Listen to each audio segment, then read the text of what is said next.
9 साल की है। अभी तो उसके पढ़ने लिखने और खेलने कूदने के दिन है। देख पार्वती, लड़कियां पराया धर्म होती है और जितना जल्दी इन्हें घर से विदा कर दे उतना अच्छा है।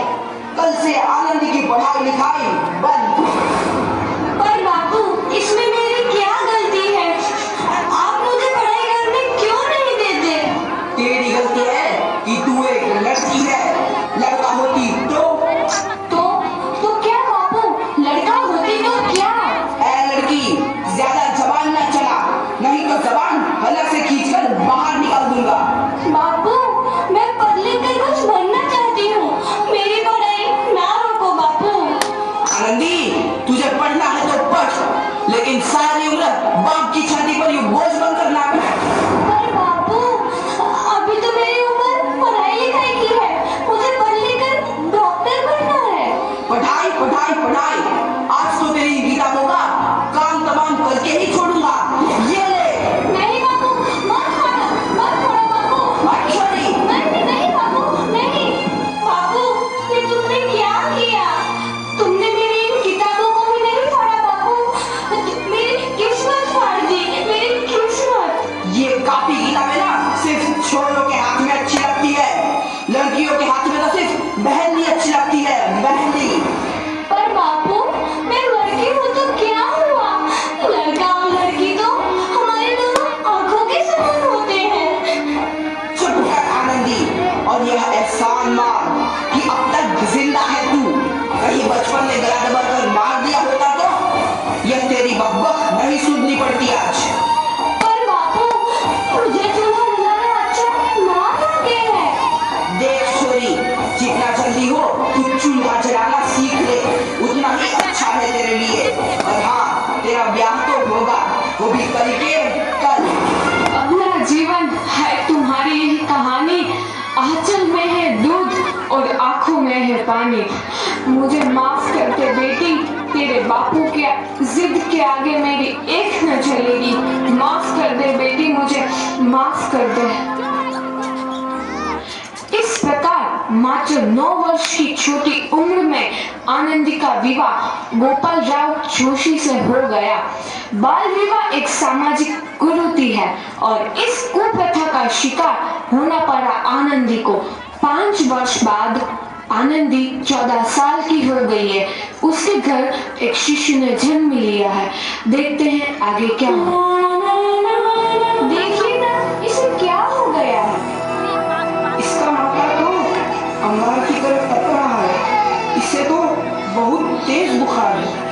आप बिना कुछ भी बोलते हैं, दीजिए मुझे। माधव, जल्दी से वैद्य जी को बुला के लाओ। जी, अभी बुला के लाता हूँ। ये तुम क्या कर रही हो आनंदी? भगवान की विभूति लगा रही हूँ। बस करो आनंदी, ये सब अंधविश्वास है। अरे आप यकीन तो कीजिए, भगवान की कृपा से इसका माथा ठंडा हो रहा है और बुखार भी उतर गया है ना बाबू? देखिए, दीजिए मुझे।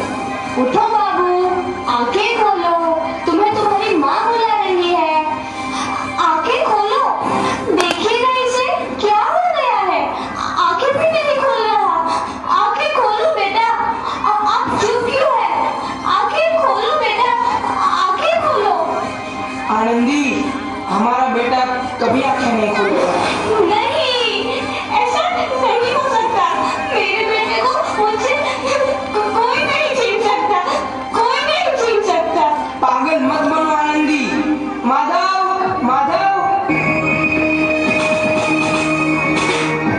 आनंदी, बंद करो ये पागलपन। भगवान ने मेरा बच्चा छीन लिया। भगवान ने नहीं, तुम्हारी अशिक्षा और अंधविश्वास ने तुम्हारा बच्चा छीना है। अगर तुम पढ़ी लिखी होती तो आज हमारा शिशु जीवित होता। तुम अनपढ़ थी आनंदी, अनपढ़। नहीं, अब मैं अनपढ़ नहीं रहूंगी मैं अनपढ़। मैं पढ़ूंगी ताकि कल किसी और आनंदी को इलाज के अभाव में अपना बच्चा ना खोना पड़े। शाबाश आनंदी, और यही तुम्हारे अपराध के लिए प्रायश्चित भी है।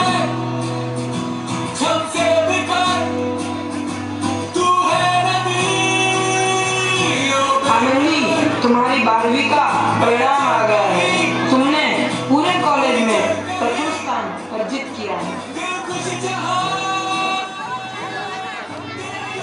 आनंदी, तुम्हारी मेहनत रंग लाई है। तुम्हें शिक्षा वृत्ति मिली है। ये लो तुम्हारे अमेरिका जाने की टिकट। मुझे शिक्षा वृत्ति मिल गई, मैं अमेरिका जा रही हूँ। पर ये सब मैं अकेले कैसे कर पाऊंगी? आनंदी, अपने आप को इतना कमजोर क्यों समझ रही हो? फिर इतना पढ़ने लिखने का क्या फायदा? तुम अभी गवार की गवार नहीं हूँ मैं अब गवार।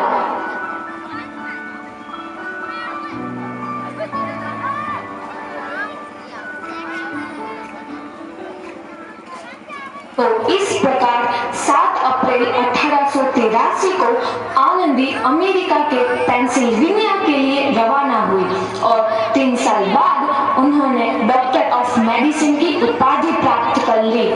इधर आनंदी के पिता की तबीयत बहुत खराब है। आगे क्या होता है देखते हैं। लगता है अब मेरे जाने का समय आ चुका है। अब मैं नहीं बचूंगा। ऐसा मत बोलो। शहर के सिटी हॉस्पिटल में अमेरिका से डिग्री लेकर कोई बड़ा डॉक्टर आया है। एक बार वहां चलकर दिखा लेते हैं। हाँ, सही बोला भैया। कम से कम दिल को तसल्ली तो मिल जाएगी। हाँ हाँ, चलो चलो जल्दी हॉस्पिटल चलते हैं।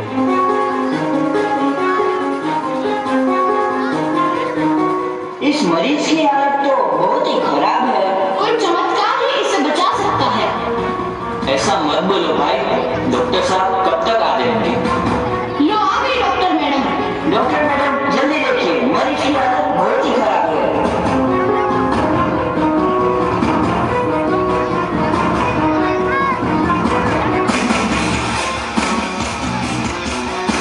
अब आप बिल्कुल ठीक है। मौत के मुंह से आपको बचा लिया डॉक्टर मैडम ने। डॉक्टर साहब ने मुझे बचा लिया।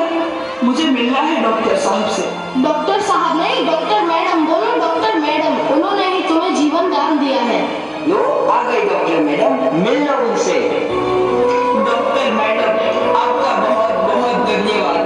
आपने मेरी जान बचाई। इसके बदले में मैं गरीब भला आपको क्या दे सकता हूँ? वचन वचन चाहिए मुझे कि कभी ये नहीं कहोगे कि लड़कियां कुछ नहीं कर सकती। वचन? ये कैसे वचन? अरे श्यामलाल, तुमने पहचाना नहीं? तुम्हारी बेटी आनंदी। आनंदी? मेरी बेटी आनंदी? डॉक्टर? हाँ बापू, वही आनंदी जिसके लिए बचपन में तूने चूल्हा और दूल्हा के अलावा कुछ नहीं सोचा था। आनंदी, आनंदी मेरी बेटी, मुझे माफ कर दे। मैं तेरा गुनहगार हूँ बेटी। नहीं नहीं बापू, वही आनंदी जिसके हाथ पीले करके तुम उसकी सारी जिंदगी काला कर देना चाहते थे। माफ कर दे मेरी बच्ची, माफ कर दे। मैं तेरा अपराधी हूँ मेरी बच्ची, माफ कर दे। नहीं बापू, मैंने तो तेरा एहसान चुकाया है। याद है ना अपना एहसान जो बचपन में तुमने मुझ पर किया था? ताने सुना सुना कर जीते जी मार डाला था मुझको। अब बोल, और किस किस को मारेगा? आनंदी बेटी, मुझे माफ कर दे मेरी बच्ची। मैं तेरा गुनहगार हूँ। बापू, आपने ही तो बोला था किताबें सिर्फ बेटों के हाथ में अच्छी लगती है, बेटियों के हाथ में तो सिर्फ मेहंदी। बेटों और बेटियों में फर्क करना तो आंखों में फर्क करने समान है। एक का पढ़ना और दूसरे का ना पढ़ना सामाजिक अंधकार है बापू, सामाजिक अंधकार। उपकार मांगता हूँ मैं तुझ जैसी बेटी का, जिसने सारी उम्र मुझसे कुछ ना मांगा। मांगा तो सिर्फ बराबरी का दर्जा। वरना सच तो यह है कि मैं तेरी माफी के लायक भी ना हूँ। और जैसा बाप तेरी बराबरी कर सके, उसके मैं लायक भी ना हूँ मेरी बेटी, लायक भी ना हूँ। अपने बापू को क्या माफ नहीं करोगे आनंदी? माफ कर दो आनंदी, माफ कर दो। सुबह का बुला यदि शाम को घर लौट